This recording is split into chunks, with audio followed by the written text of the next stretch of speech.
Ustaz. Ustaz. Baik, alhamdulillah kita mulai. Assalamualaikum warahmatullahi wabarakatuh.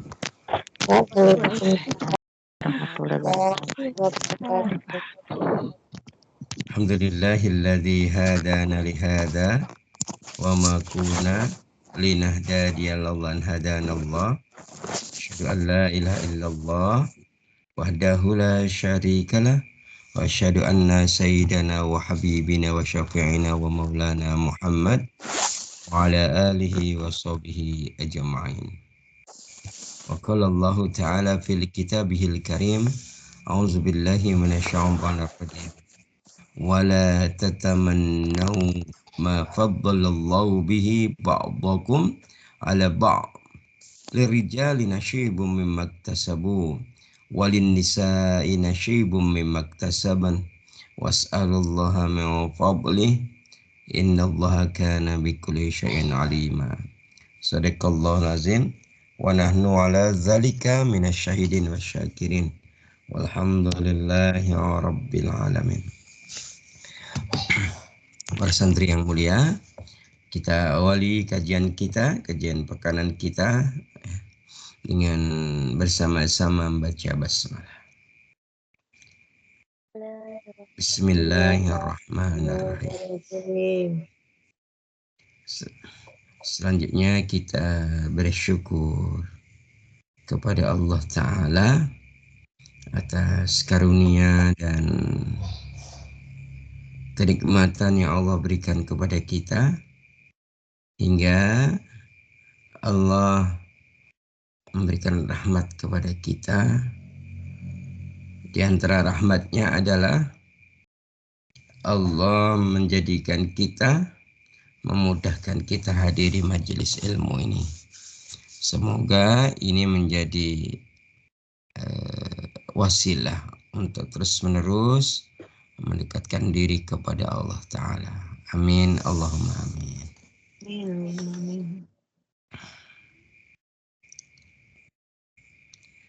Para santri yang mulia,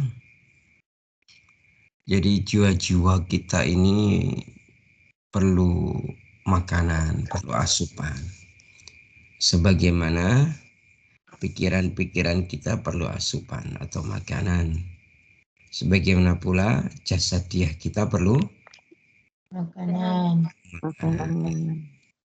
Maka kalau kita sudah terbiasa secara jasadiah memberikan asupan nutrisi yang cukup dan bergizi, tentunya kita bersyukur kalau Allah mudahkan pula memberikan asupan batiniah kepada kita.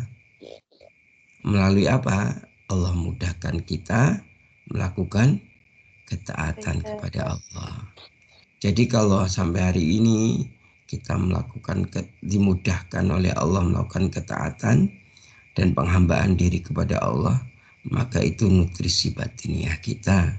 Sehingga batin kita menjadi batiniah yang tumbuh subur dalam kebaikan. Dan sebagaimana fikriyah kita, pikiran kita itu membutuhkan asupan nutrisi. Nutrisinya apa? Nutrisinya adalah al-ilmu wal hikmah. Pikiran kita perlu nutrisi. Nutrisinya apa? Al-ilmu wal hikmah. Maka kalau kita kok dimudahkan oleh Allah setiap pekan sekali, pekan 2 kali ya, untuk belajar ilmu Allah, ketahuilah ini karena rahmatnya Allah. Begitu banyak di antara manusia yang tidak sanggup untuk melakukan perkara ini. Kok jenengan diberikan kesanggupan dan kemampuan, maka Alhamdulillah. Kita syukuri gitu ya.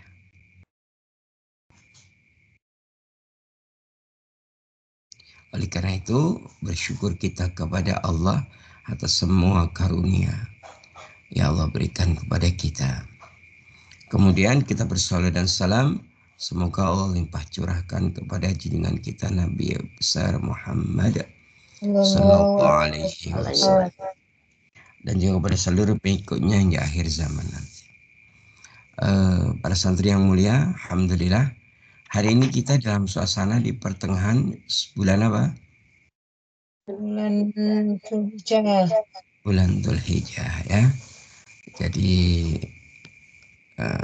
bulan Dzulhijjah yang 10 hari pertamanya itu menjadi ayyamum ma'lumat, hari-hari yang dimaklumatkan oleh Allah telah berlalu. Kemudian kita masuk yaumut tasyrik, hari-hari yang penuh zikir kepada Allah ya. Kemudian hari ini kita masuki hari-hari berikutnya hingga akhir Dzulhijjah. Berarti kita masuk hari-hari apa? Hari-hari akhir tahun. Karena bulan Dzulhijjah itu bulan ke-12 dari penanggalan kalender Hijriyah. Berarti ini bulan terakhir. Kan itu.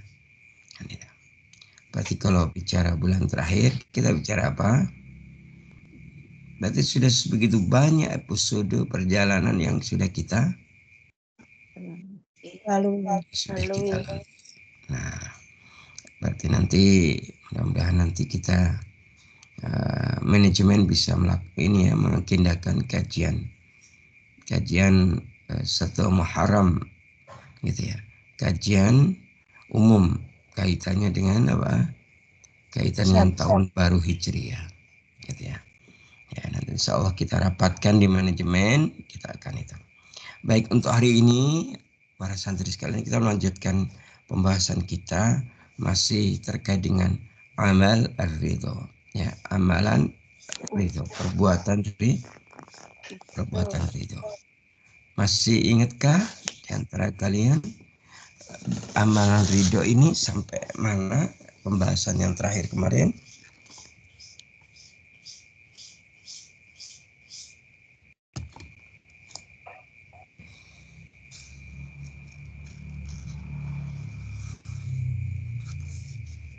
Sampai mana? 5 kalimat yang disampaikan ke Ali. Diulang. 5 kalimat yang diucapkan Rasulullah yang disampaikan ke Ali. Oh ya. Jadi 5 kalimat ya. Itu sudah disampaikan belum? Sudah. Baik, kita lanjutkan kalau gitu ya. Berarti kita masih babnya apa? Babnya adalah perbuatan ridha yang keempat, yaitu tidak bersedih hati atau menyesal ya, apa yang hilang dari tangan kita. Itu maksudnya kita tidak bersedih hati dari apa yang luput dari tangan kita.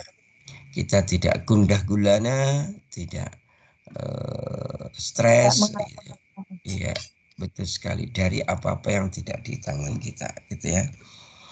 Nah, kita masih babnya itu, ya. Nah, kita sudah membahas pada perspektif Qurannya sudah kita bahas, gitu ya. Dan kita ada 2 kemarin yang kita bahas, yaitu surat An-Nisa ayat berapa?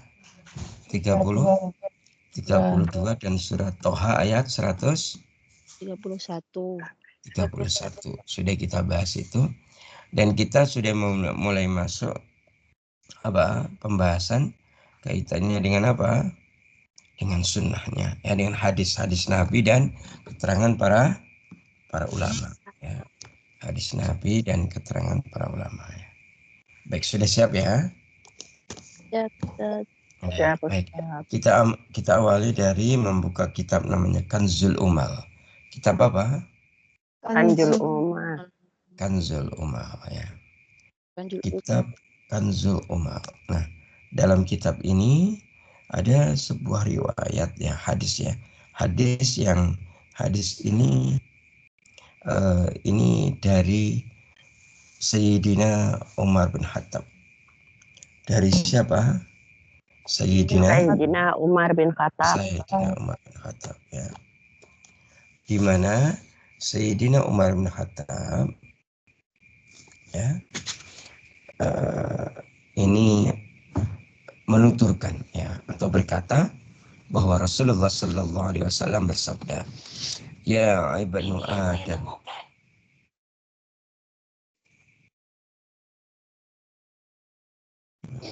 baik. Suara Ustadz masih terdengar jelas kah? Dengar Ustaz, jelas. Tadi suara apa ya? Itu suara penampakan. Apa suara apa? Penampakan. Kok penampakan?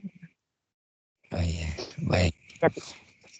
Yes, oke, baik. Kita fokus kembali kitab Kanzul Umal ya. Ini kitab tasawuf ya, gimana di situ ada sebuah hadis dari Umar bin Khattab. Di mana Sayyidina Umar bin Khattab ini berkata bahwa Rasulullah Sallallahu Alaihi Wasallam bersabda. Bagaimana sabdanya? Ya ibnu Adam.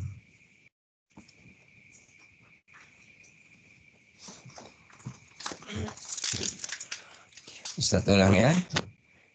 Ya ibnu Adam. Kau memiliki apa yang sesungguhnya cukup untukmu. Begitu. Tetapi kau meminta yang mengenyangkanmu. Kau tidak merasa puas dengan yang sedikit dan tidak merasa kenyang dengan yang banyak. Ini pertama ya, pelajaran pertamanya. Jadi Rasulullah SAW bersabda, ya ibnu Adam, wahai bani Adam, kau memiliki apa yang sebenarnya cukup untukmu, tetapi kau meminta yang mengenyangkanmu. Kau tidak merasa puas dengan yang sedikit dan tidak merasa kenyang dengan yang banyak. Coba diulangi kalimat yang terakhir. Ya Ibnu Kau Adam, tidak kau memiliki Tidak apa yang dengan yang apa sedikit dan tidak dengan kenyang yang sedikit, banyak. tidak mengenal dengan yang banyak. Ya, kau tidak merasa puas dengan yang Puas sedikit yang sedikit dan tidak merasa kenyang Dan yang merasa kenyang. ya. Yang sedikit kurang, yang banyak juga Kurang. Oh, gitu. banyak pun Gitu tidak ya. kenyang. Iya, betul sekali. Kau tidak merasa puas dengan yang sedikit dan kau tidak merasa kenyang dengan yang banyak. Nah, ini dilanjutkan lagi. Rasulullah bersabda, ya ibnu Adam, wahai bani Adam, jika badanmu sehat, keluargamu aman, dan ada makanan pokok untuk hari itu, maka seakan-akan seluruh dunia dikumpulkan untukmu. Gitu ya. Ini pernah saya sampaikan pada pelajaran di modul reguler. 1 kelas IPN, ya. reguler. Ya, makna sehat. Sehat. Kalau bangun di pagi hari dalam kondisi sehat, keluarga aman, ada makanan pokok hari itu, ya, maka seluruh dunia seolah-olah sudah dikumpulkan untukmu. Gitu ya. Fadilah sehat. Keutamaan sehat. Nah, oke, kita bahas ya. Kita bahas ya. Kita bahas penjelasan ini, kita bahas hadis ini dengan penjelasan hadis yang lain. Nah, gitu ya. Tadi kalau yang pertama menunjukkan ketidakpuasan, kalau puas atau ketamakan atau kerakusan atau sifat manusia yang kurang terus. Ya, Dulu waktu bekerja dikasih gaji 1 juta, ini belum. Waktu belum bekerja dia menganggap enak ya kalau gajinya 1 juta. Sudah kerja dan 1 juta dia ingat enak ya kalau gajinya 3 juta. 3 juta. Sudah kerja gajinya 3 juta, enak ya kalau 6 juta. Sudah 6 juta? 10 juta. Iya. Enak Ya ya kalau Allah. 8 atau 9 juta dan begitu seterusnya. Ya. Ada nggak kira-kira sebagian manusia yang seperti itu? Ada Ustaz. Ada, ya. Ada banyak Ya, Ustaz. karena ini, ya. Makanya Nabi menegaskan bahwa kau, kata Nabi, tidak merasa puas dengan yang sedikit dan tidak merasa kenyang dengan yang banyak. Masya banyak. Allah. Ya, ya. Nah, ada hadis yang lain yang menjelaskan ini. Ya, hadis riwayat Bukhari. Hadis riwayat sinten? Bukhari. Bukhari. Ya, hadis riwayat Bukhari. Di mana dalam hadis ini dari Abbas, dari Ibnu Abbas. Tapi bukan Ibnu Abbasnya Abdullah bin Abbas, ya, tapi ini dari Ibnu Abbas, Ibnu Sahal, Ibnu Sa'id, ya. Dari Ibnu Abbas bin Sahal, bin Sahal bin Sa'ad, ya, dari itu. Qala, ia berkata. Siapa yang berkata?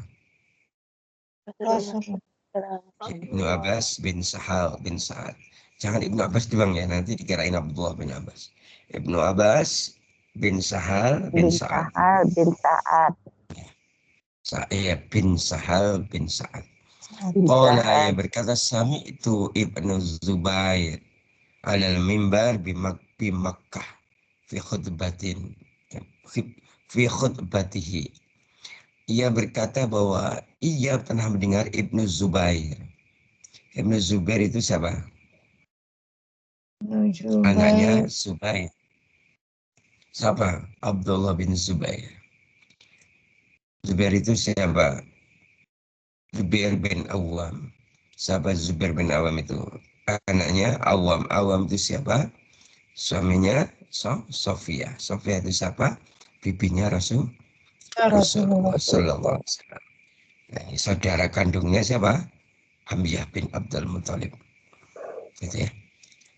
Jadi sekali lagi dari Ibnu Abbas bin Sahal bin Sa'ad, ia berkata bahwa ia pernah mendengar dari Ibnu Zubair, ya, ala mimbar bi Makkah, ya, di mana Ibnu Zubair berkata di Makkah, ala mimbar khutbatin, ya, di atas mimbar saat khutbah.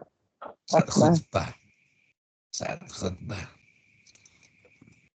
Yaqulu, di mana dia berkata ini, ya ayuhan nas, wahai sekalian manusia, inna nabiyya sallallahu alaihi wasallam, sesungguhnya Nabi sallallahu alaihi wasallam berkata, yaqulu ya ayuhan nas, inna nabi sallallahu alaihi wasallam karena yaqulu.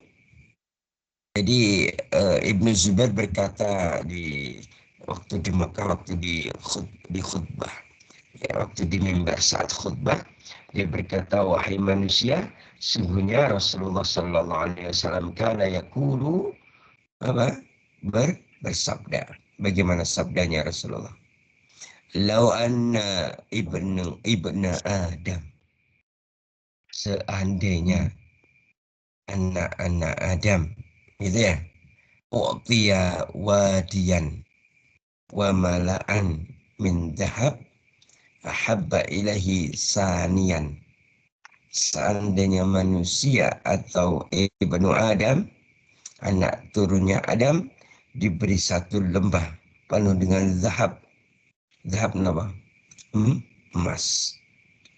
Diberikan satu lembah penuh dengan emas, ahabba ilahi saniyan, maka ya tentu ingin lagi lembah yang kedua.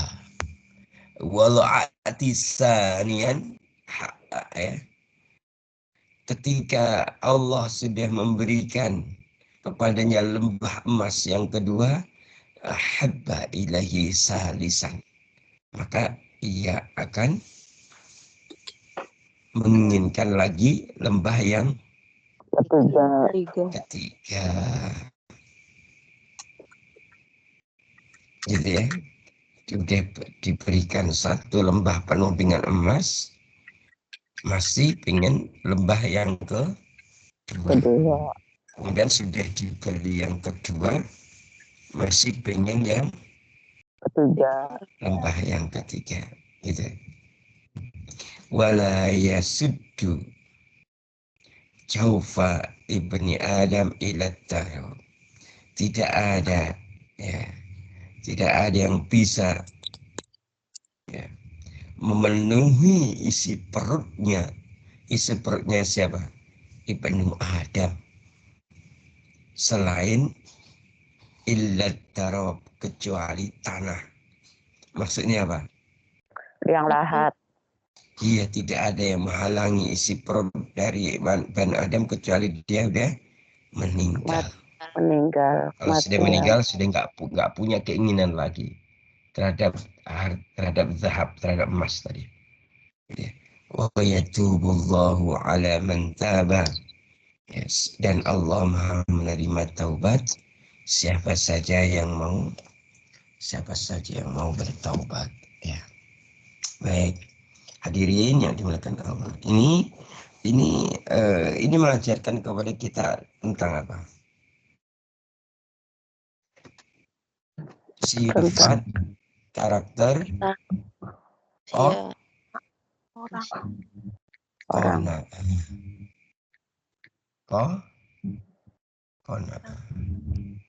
Qanaah itu apa?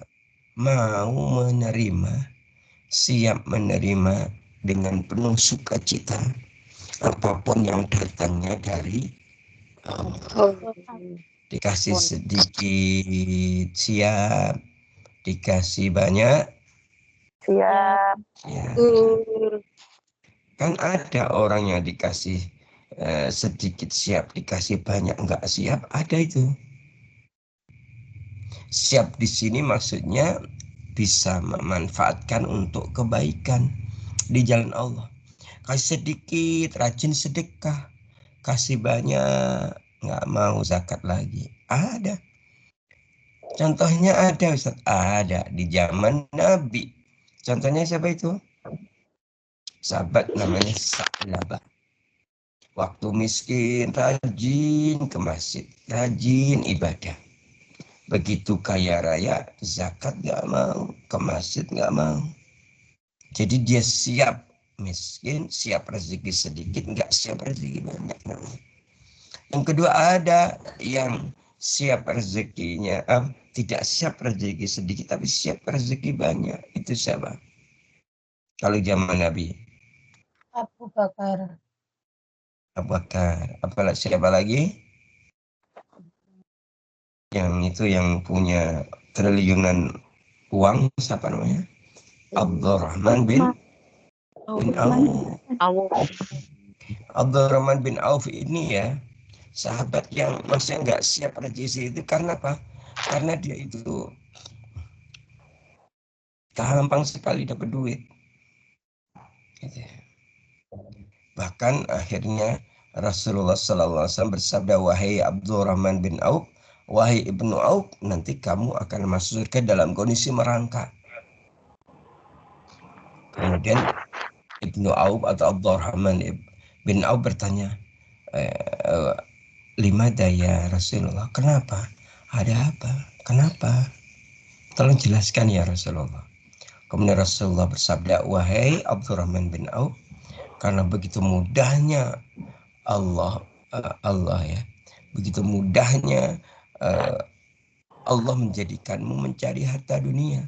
Jadi Abdurrahman bin Auf kalau nunjuk, misalnya dia lewat di mana, ada batu ditunjuk sama dia, maka di bawahnya pasti ada emas.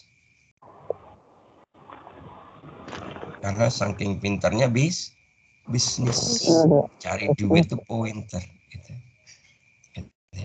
Terus kemudian Abdurrahman bin Auf bertanya, terus bagaimana ya Rasulullah biar aku bisa masuk surga dalam kondisi lari secepat kilat? Kemudian Rasulullah bersabda, wahai Abdurrahman bin Auf, sedekahkan hartamu di jalan Allah, gitu ya. Maka dalam riwayat itu Abdurrahman bin Auf itu suka banget mensedekahkan. Sedekahnya tidak sedikit, tapi miliaran, triliunan gitu. Gitu. Sampai bingung loh dia itu. Kenapa bingung? Ketika hari ini dia dagang, dia dapat penghasilan 3 miliar, maka semua disedekahkan, diambil modalnya saja. Besoknya apa? Keuntungannya menjadi 6 miliar. Sedekahkan semua lagi. Besoknya keuntungan jadi 12 miliar. Sampai bingung nih gimana caranya mensedekahkan. Gitu. Jaringan kira-kira yang seperti siapa? Siap siap miskin nggak siap kaya, atau tidak siap miskin tapi siap kaya, seperti Siap kaya. Sa'labah atau Abdurrahman jaringan. Siap kaya. Seperti Sa'labah atau Abdurrahman. Abdurrahman. Abdurrahman. Seperti Abdurrahman. Enggak percaya Ustaz. Abdurrahman itu kalau ada rezeki banyak rezekinya, diambil sekedarnya untuk kebutuhan dirinya, yang lainnya disedekahkan. Kalau jenengan sedekah sisa-sisa. Iya Ustaz, ya Allah. Betul tidak? Betul Ustaz. Coba kalau jenengan gajian ambil dulu untuk sedekah, jangan di ini ya, misalnya kan minimal 2,5% minimal tuh 10% boleh Ustaz, boleh. Dan itu nanti apa mengurangi harta? Enggak, menambah harta. Gitu. Jadi ketika kajian pertama kali yang dipikirkan, bersihkan dulu. Saya ambil 10%-nya. Itu begitu. Kalau pengen seperti Abdurrahman bin Auf. Kalau seperti Sa'labah ya monggo. Gitu. Is kaya lupa, nggak mau sedekah. Gitu. Jenengan tuh kaya atau miskin tuh sebenarnya? Kaya Ustaz. Kaya siapa? Kaya Abdurrahman. Kalau orang kaya pilihannya seperti siapa? Sa'labah yang kaya atau Abdurrahman yang kaya? Abdurrahman yang kaya Ustaz. Nggak yakin lagi Ustaz. Yakin insya Allah Ustaz. Yakin udah Buktikan. ngaji sama Ustaz. Nggak merasa dua-duanya. Aduh, lah itu kalau nggak merasa dua-duanya ki santri desa apa itu? Kalau nggak dua-duanya dia namanya nggak jelas dia itu siapa, muslim atau tidak gitu. Antaranya. Berarti ikut rombongan siapa itu? Kalau di antaranya tak ada. Rombongan sendiri. Ikut rombongan siapa itu katanya? Karena mau seperti Abdurrahman ya belum mampu, belum bisa. Mampu. Siapa yang bilang belum mampu? Abdurrahman itu pertama kali ketika dapat rezeki, caranya diambil dulu, begitu caranya. Maksudnya nggak mampu begitu. Diambil dulu, diberikan di jalan Allah. Contoh nih, gaji 1 juta. Saya ambil dulu 10%. Berapa? 100.000. Udah ini disisihkan. Nanti diberikan di jalan Allah. Terserah mau diberikan ke siapa yang membutuhkan. Lewat siapa terserah. Gitu. Gajinya 2 juta. Ambil dulu 200.000. Blok bes disimpan. Ini untuk jalan Allah. Bismillah. Gitu. Iya Ustaz ya Allah. Iya. Kalau ini diambil dulu Ustaz, gaji buat bayar utang. Makanya diambil dulu, baru kemudian dihitung, oh ini buat bayar utang ini.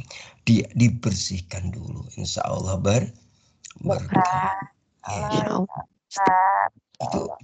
Itu prinsip dalam agama kita kok. Dalam agama kita. Itu. Kenapa? Karena kalau bicara keinginan, bicara tentang karakter manusia itu kurang terus. Dulu mau waktu gaji 1 juta, ayo sedekah. Ya gajiku cuma 1 juta Ustaz. Gimana mau nutup kebutuhan gitu ya, mau sedekah mau gimana mau sedekah, menutup kebutuhan aja kurang. Kalau gaji 2 juta saya mau sedekah Ustaz. Ketika 2 juta dia bilang lagi, aduh Ustaz, ternyata gaji 2 juta juga kurang. Gimana mau sedekah? Coba Ustadz kalau gajinya 3 juta. 3 juta. Dia bilang apa? Kurang Ustadz. Itu. Ya Allah, Sampai ya. dapat penghasilan 8 juta. Kurang Ustadz. Coba jenengan tuh bikin ini. Bikin sebuah namanya rumus hidup. Saya gaji 3 juta misalnya ya. Saya ambil 10% 300.000. Dan itu uangku sebenarnya. 300.000 itu uangku sebenarnya yang aku nikmati di kamu akhirat nanti. Karena gitu caranya. Yang harus membuat kalkulasi bagaimana saya itu menjadi kaya di kamu akhirat. Caranya ini. Kenapa tadi? Karena Bani Adam itu tidak merasa puas dengan yang sedikit, tidak merasa kenyang dengan yang banyak. Itu karakter melekat dalam dirinya. Kalau dia tidak mensiasati dengan saya, bismillah, punya program sedekah 10% misalnya. Jenengan tidak akan melakukannya. Gitu. Kenapa? Jenengan pasti mikirnya kebutuhan ini itu, utang ini, utang itu. Gitu. Dan ini prinsip. Kan itu. Jangan sampai tadi seperti yang tadi saya ceritakan. Ketika gaji 1 juta suruh sedekah nggak bisa. Karena kebutuhan nggak nutup. Coba kalau 2 juta Ustaz doain 2 juta. Kita gajinya 2 juta juga nggak cukup. Ketika gaji 10 juta nggak cukup. Itu memang gini. Ini Nabi aja menyampaikan. Kau tidak merasa puas dengan yang sedikit dan tidak merasa kenyang dengan yang Banyak. Itu. Oke, baik. Jadi sekali lagi hadis ini mengajarkan kepada kita sikap qanaah. Sikap qanaah itu kalau ada rezeki merasa cukup. Kita ambil sekedarnya, sisanya untuk di jalan Allah. Gitu ya, jalan Allah. Kan gitu. Contoh misalnya, jenengan bisa menyisihkan setiap diri jenengan. Sekarang bulan Dzulhijjah dan sudah apa? Lewat tanggal 10-nya. Berarti jenengan ada waktu misalnya 10 bulan ke depan. Saya berniat mulai sekarang mau ibadah kurban kambing atau sapi. Berarti kalau misalnya kalau hitungan sekarang 3,5 juta dibagi 10, berarti tiap bulan saya akan mengisikan 350 misalnya gitu. Itu kalau tidak azam yang kuat tak bisa. Ujung-ujungnya setiap 10 Dzulhijjah lewat gitu. Jenengan itu kategorinya mampu. Ustaz kasih tahu ya. Jenengan semua itu kalau kerja di sana, apapun kebutuhan yang harus jenengan penuhi, jenengan itu masuk kategori mampu untuk berkorban. Amin. Maka lakukan. Gitu. Bagaimana strateginya? Ya biar kita ringan nabung dari sekarang. Gitu ya. Niat ya Ustaz. Kalau perlu nanti minta, kalau misalnya nanti manajemen Cahayaku sanggup ya nanti manajemen Cahayaku yang memfasilitasi. Berna saya nitip 350 bulan ini. Gitu. Untuk apa? Korban tahun depan misalnya. Bulan depan saya nitip lagi segini gitu. Coba. Kalau jenengan bisa itu Masya Allah. Padahal jenengan itu bukan bisa atau tidak bisa. Jenengan itu aslinya mampu dan bisa. Tapi bicara manajemen tadi. Kenapa kalau tidak kita lakukan, kita itu punya karakter ya tidak merasa puas dengan yang sedikit dan tidak merasa kenyang dengan yang banyak. Gak siap seperti Sa'labah, gak siap seperti Abdurrahman.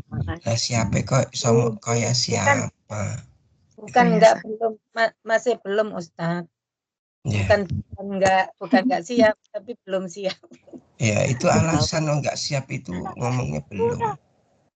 Belum tahu ilmunya Ustaz. Sekarang sudah tahu ilmunya Insya Allah Ustaz. Udah tak.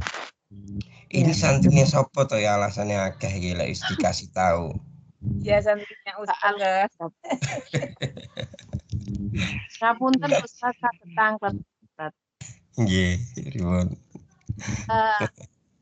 Kalau kita ibaratnya punya gaji, disisihkan diberikan kepada orang tua dengan niatan untuk membersihkan gaji itu nopo boleh Ustaz? Ya. Ya kalau ke orang tua itu kan namanya kewajiban. Birrul walidain. Ya. Tapi benten malih ya Ustaz ya. Benten niku benten malih. Maksudnya ngaten lho Ustaz, memberi yang kewajiban beda. Nggih, tetes. Asalkan tapi nominalnya ditambahi ngoten lho Ustaz. Oke, niku masuknya sedekah, tapi tidak dimaksud yang tadi. Konteksnya yang namanya fisabilillah itu diberikan di jalan Allah. Untuk siapa? Untuk dakwah, untuk orang fakir miskin, anak yatim. Itu. Kalau untuk orang tua juga sedekah, tapi masuknya kategori birrul walidain. Matur suwun sangat Ustaz. Terus gimana Ustaz? Lebih utama mana? Ya birrul walidain dilakukan karena itu menambah keberkahan rezeki. Itu gitu tetap kan? Ustaz. Maksudnya niku wau sing kangge anu niku wau ditambahne tikekne wong tua ternyata memang harus di yang lain. Makanya jenengan manage kelola berapapun rezeki yang Allah berikan kita kelola. Ini untuk orang tua, ini untuk di jalan Allah. Ini untuk kebutuhan keluarga. Begitu. Kalau enggak lewat bertahun-tahun kita enggak punya tabungan akhirat. Terus enggak punya tabungan dunia, tabungan akhirat yang enggak punya, harus piye? Padahal setiap hari yoker kerja. Iya, gitu ya. Terima kasih Ustaz. Terima kasih Ustaz atas merubah. Karena gini kok, amal tanpa ilmu akhirnya salah kaprah. Nggih. Ustaz menyampaikan. Abu Bakar niku nggih, niku birrul walidain. Kemudian sisanya diberikan di semua di jalan Allah. Umar bin Khattab itu birrul walidain, separuhnya diberikan di jalan Allah. Gitu. Jadi tidak ada di situ bicara infak, bicara birrul walidain, nggak ada. Maksudnya, kita riwayat Nabi itu bicara infak itu untuk jalan Allah. Kalau ke orang tua wajib, karena itu bagian dari birrul walidain. Dan jenengan harus ini. Jenengan kok masih punya orang tua, kok birrul walidain itu aslinya untuk kepentingan bukan orang tuamu loh. Untuk dirimu. Bertambah. Jadi ada kelipatan.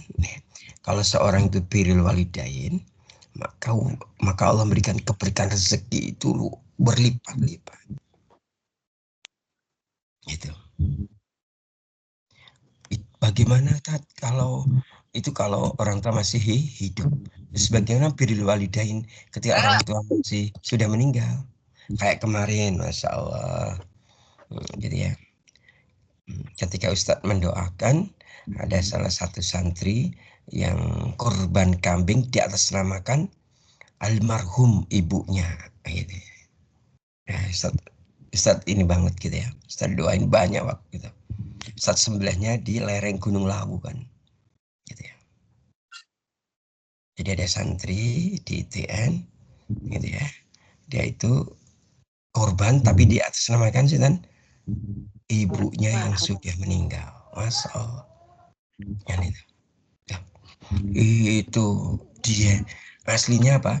Ibunya mendapatkan kebaikan di di alam kubur, dia dapat kebaikan. Gitu ya. Insyaallah gitu. Oke, baik. Sudah ya, lanjut dulu ya. Iya, Ustaz. Ya, cukup itu ya. Panjenengan Ustadz ketika gaya-gaya Ustadz kok gaya menyampaikannya misalnya kok kelihatan keras dan kurang berkenan di hati, mohon Ustadz dimaafkan ya. Boten malah gamblang ngeten iki. Terima kasih Ustaz sudah dikasih tahu. Soalnya kalau enggak anak-anak ya. itu harus dicambuk yang keras, Ustaz. Iya, betul. Jadi Ustadz ada pelajaran kalau ngajar di sini itu di berbagai tempat tuh. Jadi kebaikan tuh kadang harus dipaksa. Insyaallah. Awalnya dipaksa, lama-lama jadi biasa, lama-lama jadi luar biasa. Itu kebaikan. Kita mau sholat malam lah, kalau nggak dipaksa kagak bisa. Kita mau tilawah tiap hari, kalau nggak dipaksa nggak bisa. Kadang kita lewat gitu aja amal soleh. Yang lain melakukan kita gigit jari. Gitu. Maka kalau jenengan itu ya di satu sisi jenengan mungkin merasa gimana Ustadz kok ngomongnya gitu ya. Di sisi lain jenengan kudu bersyukur masih diingatkan. Terima kasih Ustaz. Gitu kan? Iya. Lah sinten sing ingatkan lah, kalau Ustadz kan mengingatkan sama santrinya. Kalau orang lain enggak, Ustadz enggak, amanahnya jenengan yang diamanahkan. Allah mengamanahkan jenengan ke Ustadz ke untuk ngajarin gitu toh? Betul tidak? Betul Ustadz. Mohon maaf Ustadz, ini mau tanya. Oh nggih, pripun? Apa itu kan biasanya kalau orang tua masih ada itu kan kita memenuhi kewajiban dia. Terus ini kan semuanya sudah nggak ada orang tua itu. Terus seandainya dengan jalan sedekah kemana Ustadz untuk orang tua itu? Oh ya, ya Ibu sedekah kepada fakir miskin, kepada anak yatim, kepada ibnu sabil, kepada orang yang musafir atau orang yang berjuang di jalan Allah untuk dakwah untuk ini, tapi niatnya sedekah ini untuk ibuku atau bapakku yang sudah meninggal, begitu namanya disebutkan. Jadi harus diniatkan dulu gitu ya Ustaz? Diniatkan Bu. Iya. Nah, sedekah ini kemana sedekahnya? Monggo, mau lewat Ustadz bisa, lewat siapa bisa, kasih langsung ke siapa terserah bisa. Oh iya, terima kasih Ustadz, terima kasih banyak. Tapi tadi niatnya itu harus jelas. Ini untuk saya bersedekah untuk orang tuaku udah meninggal namanya ini begitu. Nyampe enggak? Nyampe. Itu harusnya. Nyampe enggak itu ke alam kubur? Nyampe. Apa Ustaz mau nambahin boleh Ustaz? Terima kasih. Iya boleh, pripun. Dan nikau misalnya berarti enggak usah lewati misalnya ada tetangga atau apa yang sekiranya berhak menerima itu bisa juga ya, enggak harus misalnya lewat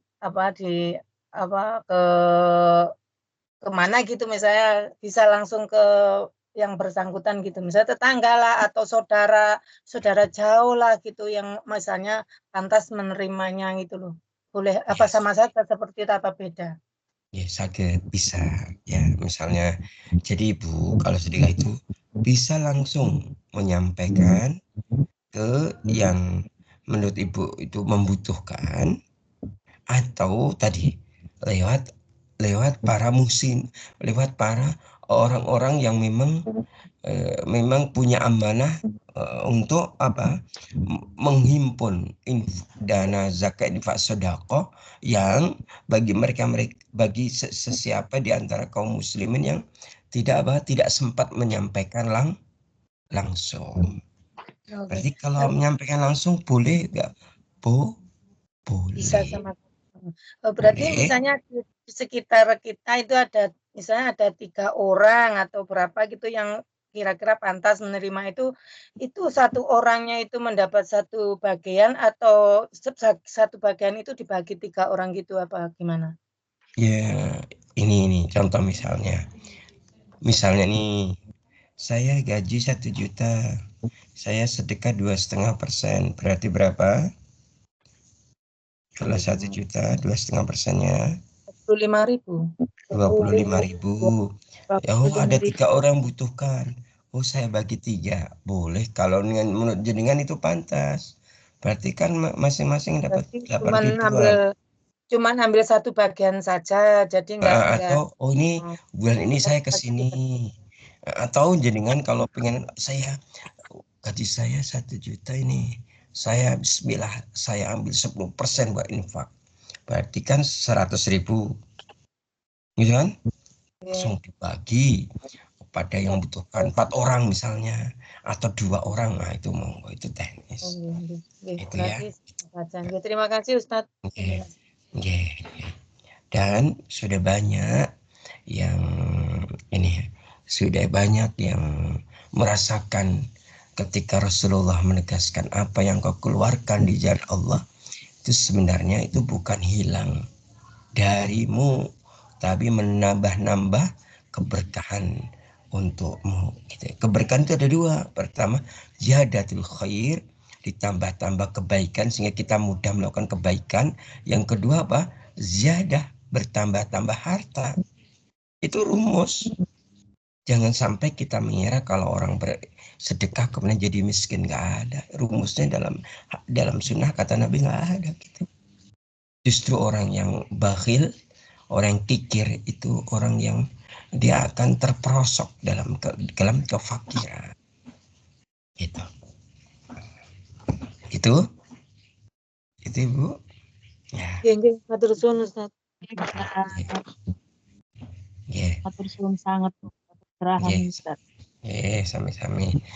Menikah waktu masih ada napa sudah habis? Masih ada. Masih Ustaz. Oh masih.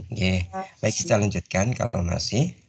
Jadi sekali lagi hadis yang dalam Kanzul Umal tadi itu menjelaskan lebih jauh terkait dengan bagaimana kita itu menjadi orang yang ridho. Jadi jangan kita itu berhasil. Di sini kan bahasanya tidak merasa puas. Puas itu bahasa dalam pembahasan kita ar-radhu. Ar-ridho itu adalah ar-radhu artinya ridho.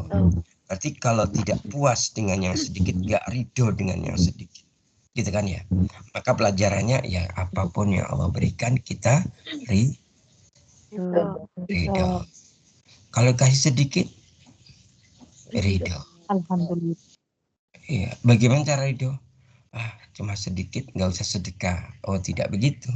Sedikitnya sedekah, banyak pun kita sedekah. Oke, lanjut ya. Kemudian masih di kitab yang sama yaitu Kanzul Umal. Ini ada kisah yang meriwayatkan tentang majelisnya sahabat Nabi namanya Al-Miqdad bin Al-Aswad radhiyallahu anhu. Jadi setelah Nabi wafat kan ada majelis-majelis sahabat. Ada majelisnya Ali bin Abi Thalib. Jadi masing-masing sahabat punya majelis, punya murid. Nah, murid-muridnya itu namanya apa nah? Tabi'in. Murid-muridnya sahabat namanya apa? Tabi'in. Kan setelah Nabi wafat kemudian kan para sahabat menyebar tidak hanya di Madinah. Ada yang ke Kufah, ada yang ke Hijaz, ke Irak, dan masing-masing mereka punya apa? Majelis ta'lim. Gitu ya.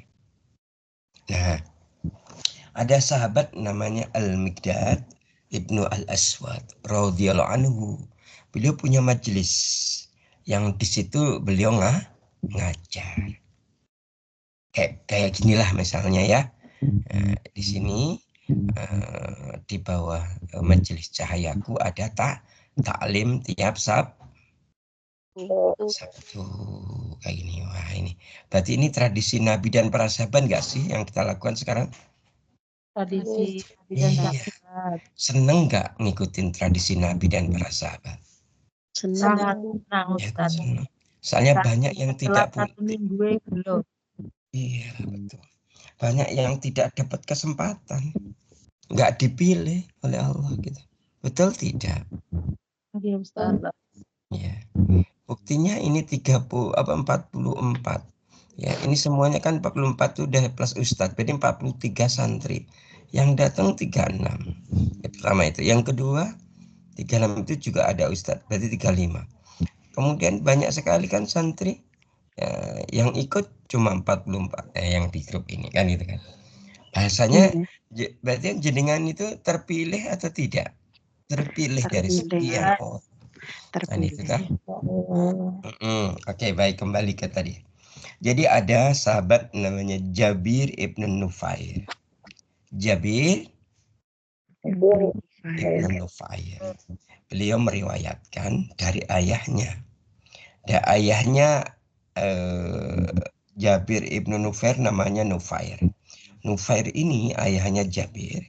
Beliau itu ikut di majelisnya Al-Miqdad ibnu Al-Aswad.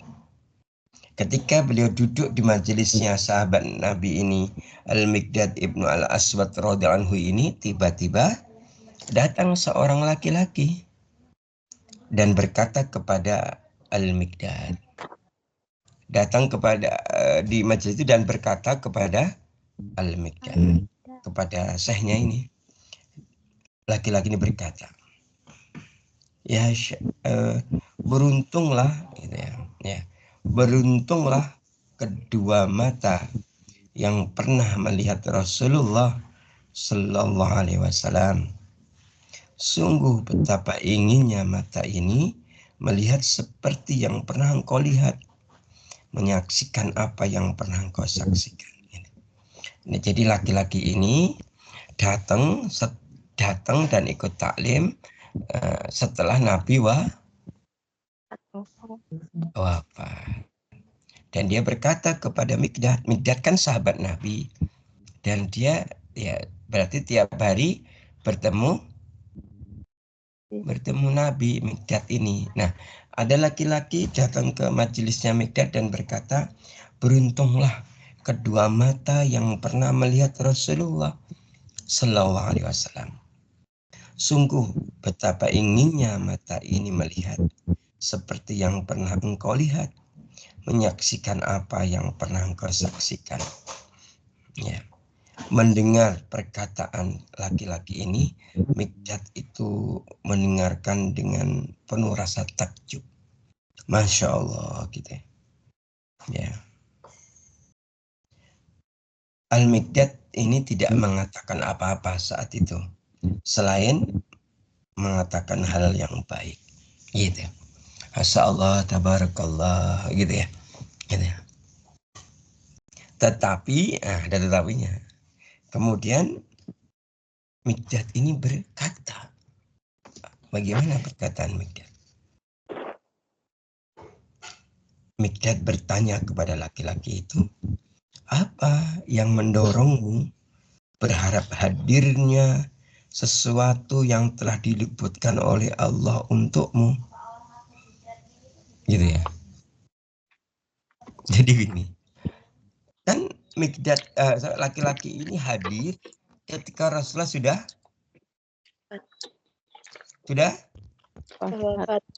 wafat. Berarti apa? Dia itu oleh Allah tetapkan tidak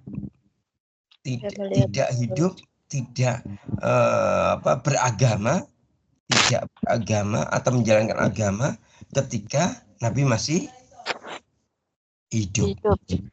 Maka ketika dia mengatakan alangkah inginnya dua mata ini melihat Rasulullah, alangkah indahnya jika pernah melihat Rasulullah, bersama Rasulullah. Kemudian Miqdad berkata, apa yang mendorongmu berharap hadirnya sesuatu yang telah diliputkan oleh Allah untukmu, sementara kamu tidak tahu dengan pasti apa yang terjadi jika kamu menyaksikannya pada saat itu. Demi Allah, ada banyak kaum yang pernah bertemu dan melihat Rasulullah, dan sebagian dari mereka terjerumus ke neraka jahanam karena mereka tidak menjawab seruan Rasulullah dan tidak membenarkan Rasulullah. Ya. Jadi begini, kan laki-laki ini seolah-olah menyesali. Ya Allah, kenapa kau hadirkan aku sekarang? Ketika Nabi sudah wafat. Ya Allah, seharusnya kau hadirkan aku ketika Rasulullah masih ada. Sehingga aku bisa bersama dengan Rasulullah, bisa melihat Rasulullah. Kemudian Mikdad berkata, gitu ya. Apa yang mendorong kau punya keinginan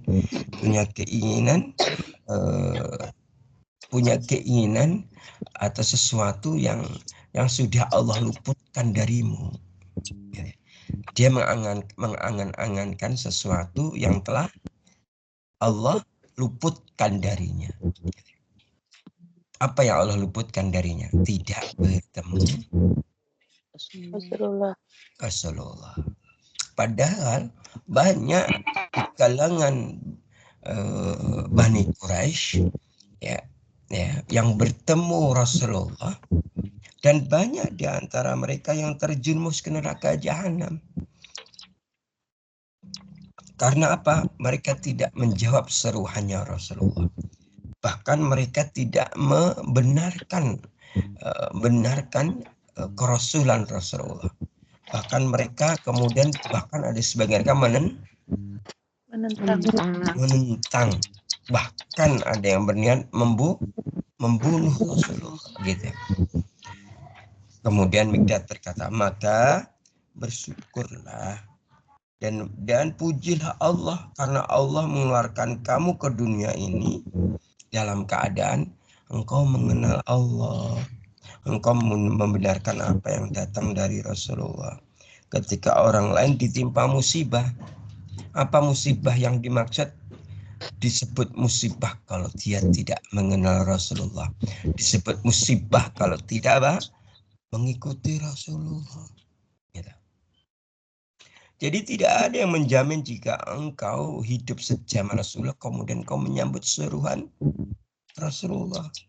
Padahal keadaannya saat itu genting. Pertentangannya nyata. Betapa banyak orang yang bertemu Rasulullah malah menentang Rasulullah. Bahkan pamannya sendiri siapa? Abu Lahab.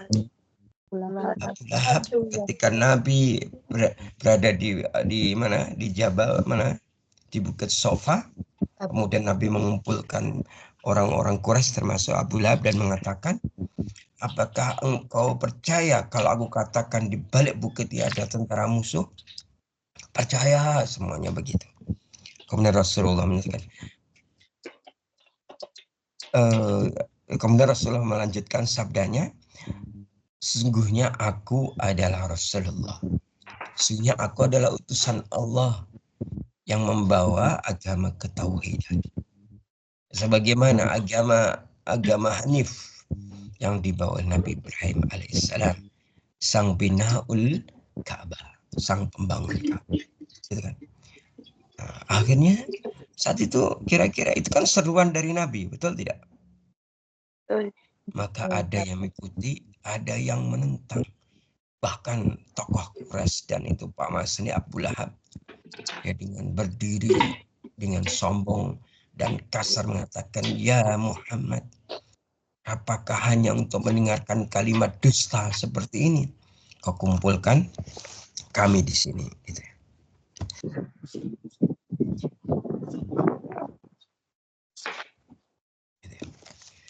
Jadi saat itu banyak yang menentang. Maka Mikdad menyampaikan kepada laki-laki tadi, ketika engkau misalnya engkau pun hidup di zaman Nabi, tidak menjamin engkau menjadi orang yang menyambut seruan Nabi. Karena banyak orang yang bertemu Nabi masuk neraka jahanam karena tidak menyambut seruan Nabi dan tidak membenarkan. Ingat waktu Isra Mi'raj, banyak orang yang mencela Nabi, ya. Abu Bakar mencela menjadi asidik, gitu ya. Maka Jadi jika hari ini Allah hadirkan kita di dunia, kok sekarang sudah mengenal Allah, mengenal dan mengikuti Rasulullah, bersyukurlah. Kenapa? Ketahuilah demi Allah, kata Mikdad, sungguhnya Allah telah mengutus Nabi Sallallahu Alaihi Wasallam dalam sangat berat dibandingkan nabi-nabi yang lain. Jadi Nabi itu ketika diutus dakwah di Mekah, Jazirah Arab itu keadaannya sangat berat. Gitu ya. Lebih berat daripada dakwahnya, keadaan dakwah para nabi-nabi sebelumnya. Gitu. Itu. Beliau Nabi ini diutus di masa jilzal, masa kegoncangan, dan masa jahiliyah. Ketika waktu itu orang-orang Quraisy banyak yang menyembah berhala. Menyembah apa?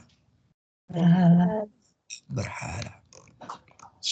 Bahkan berhalanya itu ribuan di sekitar Ka'bah. Maka Nabi datang membawa al-furqan, membawa pembeda untuk membedakan yang hak dan mana yang batil. Jadi begitu. Nah, terakhir sebelum kita akhiri, kita akan mendengarkan nasihat ya dari Syekh Abdul Qadir Al-Jailani dalam kitab Al-Futuh Al-Ghaib. Futuh Al-Ghaib, ya, pembuka pintu kegaiban, gitu ya. Dalam kitab ini, kitabnya beliau mengatakan begini. Ayo didengarkan dan nanti kalau perlu dicatat dan bisa dijadikan sebagai story di WA biar siapapun yang membaca bisa mendapatkan nasihat. Apa nasihatnya Syekh Abdul Qadir Al-Jailani? Jika engkau berada dalam satu keadaan itu bahasa Arabnya ahwal. Jika engkau dalam suatu ahwal, berarti suatu keadaan, maka jangan meminta atau memilih keadaan yang lain, yang lebih tinggi maupun yang lebih rendah, gitu ya. Jadi gimana?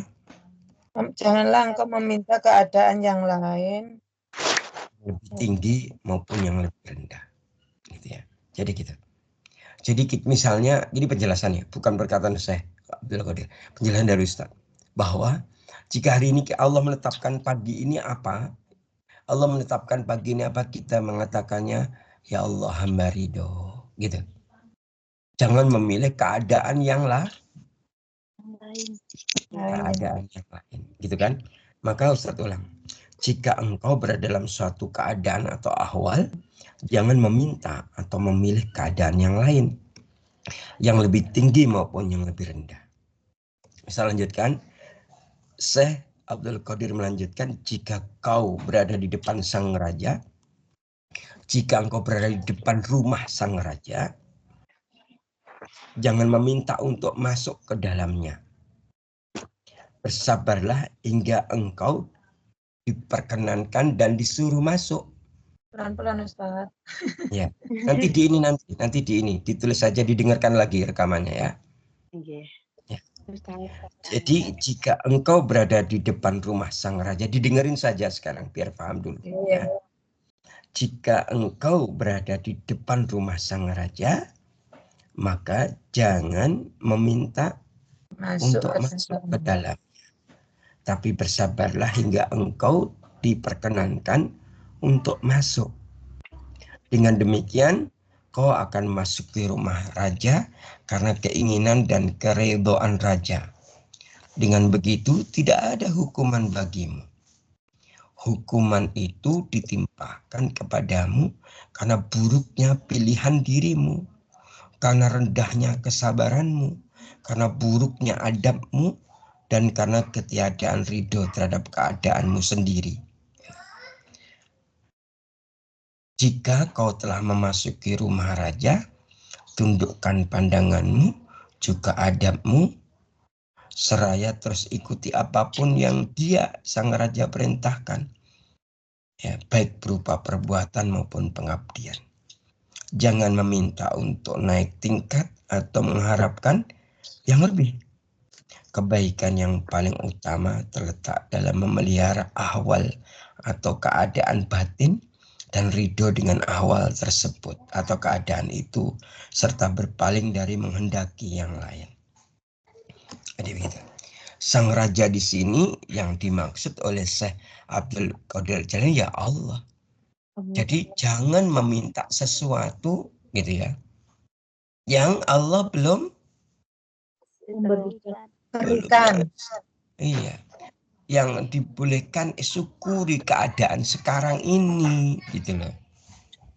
Nah ini disambung oleh seorang syekh dari Mesir namanya Zunnun al-Mishri. Zunnun al-Mishri.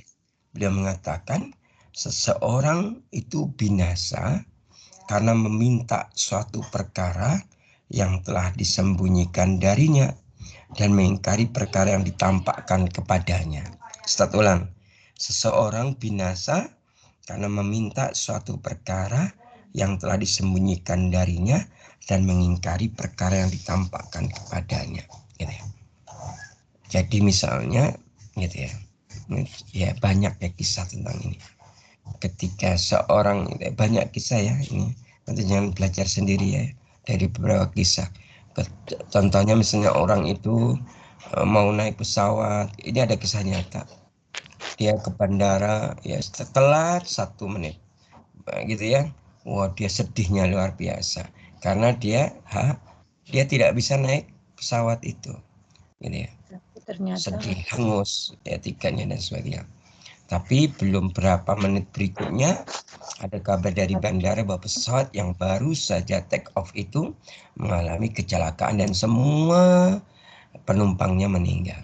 Kira-kira bagaimana orang yang telat tadi? Ngomongnya gimana pertama? bersyukur karena Alhamdulillah ya Rob. Coba kalau tadi saya tidak telat semenit gitu. Mungkin itu memang Ngomongnya sampun sudah menyelamatkan. berbeda dengan yang tadi. Makanya jangan kau meminta suatu perkara disembunyikan darimu.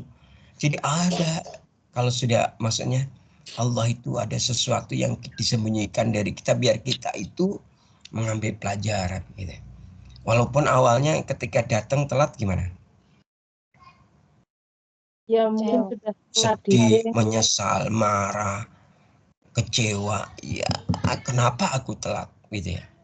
Dan sebagainya. Ketika sudah tahu kabar apa yang terjadi? Alhamdulillah. Dan masih banyak keadaan-keadaan, kisah-kisah yang lain yang disembunyikan oleh Allah dari kita, maka jangan kau minta itu. Nah, itu ya. Yang kedua, kenapa seorang itu binasa? Karena apa? Mengingkari perkara yang nampak. Sekarang kita alami itu nampak. Jangan kau ingkari itu, udah kita syukuri. Kalau dalam bahasa Syekh Abdul Qadir Jalani apa?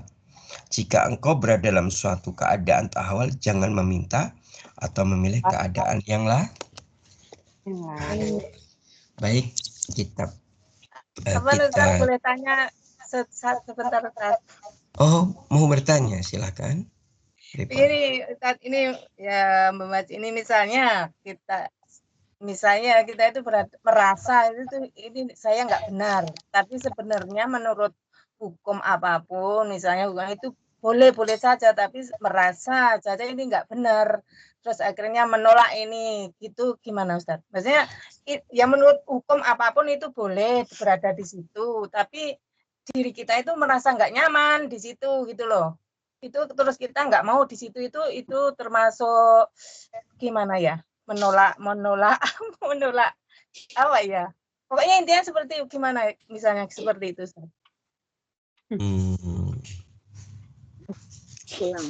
Kadang merasa nggak nyaman di situ, sebetulnya nggak apa-apa di situ, hukum apapun membolehkan di situ, tapi kita sendiri itu nggak nyaman, maksudnya nggak harusnya seperti ini gitu loh.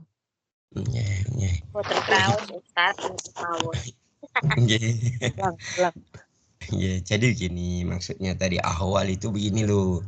Contoh pagi ini ya, kita dibangunkan oleh Allah dalam keadaan sehat, dalam keadaan seperti pagi ini. Maka syukuri pagi ini. Jangan terpikirkan di otak kita, jangan terbersih di hati kita. Aku pengen yang lainnya. Pagi ini bangun misalnya di rumah misalnya. Wah enak ya kalau pagi ini saya bangun-bangun kemudian di tempat yang lain misalnya. Itu ya. Itu awal itu begitu. Yang kedua, aku dilahirkan dari keluarga A misalnya. Gitu ya. Kalau ada berapa kisah itu begini. Aku itu sedih sekali. Kok dilahirkan dari keluarga miskin. Coba kalau aku dilahirkan keluarga yang kaya raya, aku tidak seperti ini. Nah itu juga itu namanya tidak boleh tadi. Itu takdir ya Ustaz.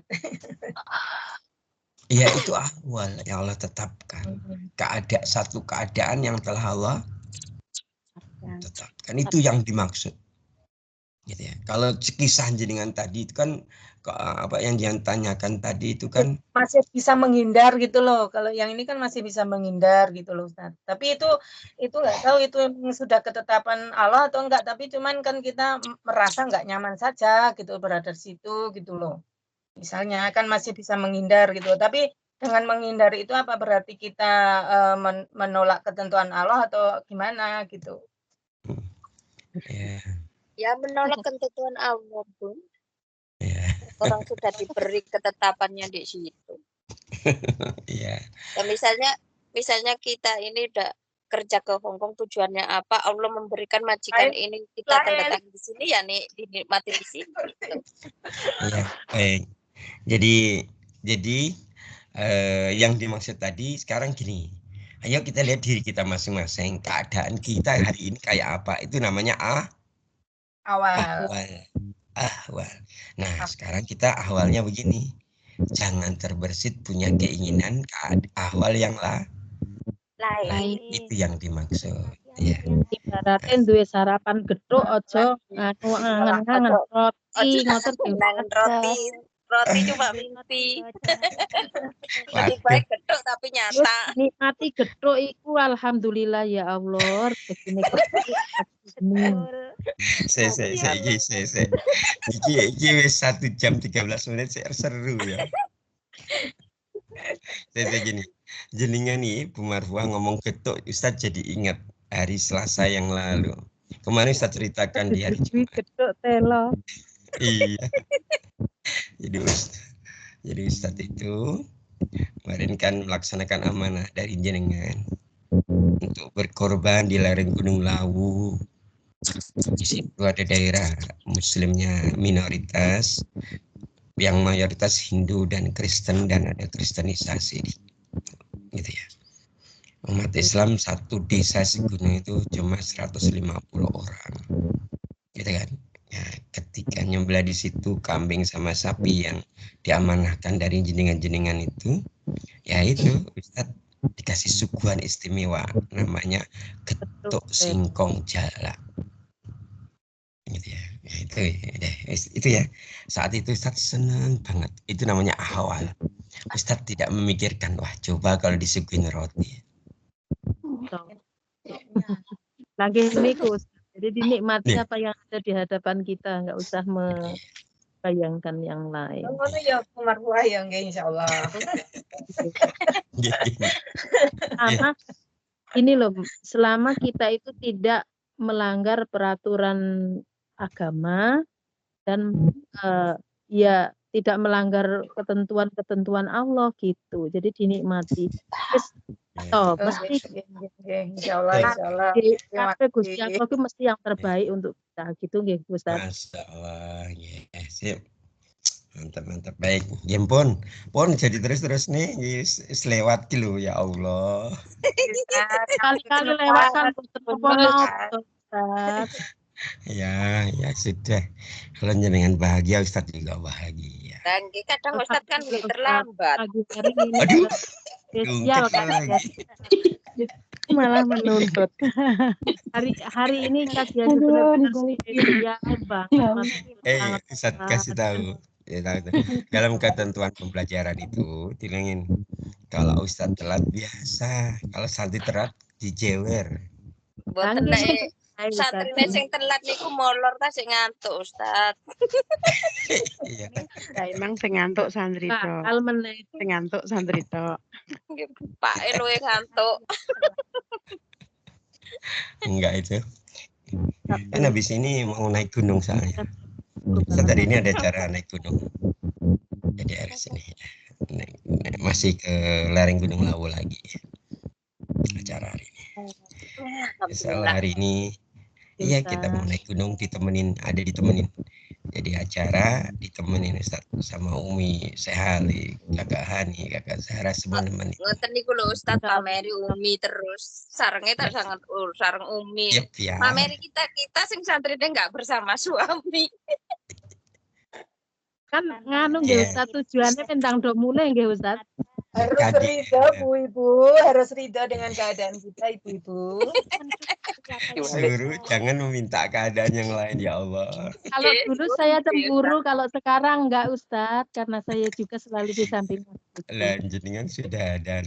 Saya enggak pernah cemburu. Nggih. Ya, sampun nggih. Ya Ustaz. Nggih. Semoga bertemu. Sampai mengulur-ulur waktu, ngapunten. Apa insyaallah semoga pertemuan hari ini diberkahi dan dirahmati oleh Allah Ta'ala. Amin ya rabbal alamin. Amin. Wallahu ta'ala alam. Kita akhiri dengan hamdalah dan doa kafaratul majlis. Alhamdulillahirabbil alamin. Subhanakallahumma wa bihamdika asyhadu an la ilaha illa anta astaghfiruka wa atubu ilaik. Wa'afu minkum fastabiqul khairat bilai sabilil haq. Assalamualaikum warahmatullahi wabarakatuh. Waalaikumsalam warahmatullahi wabarakatuh.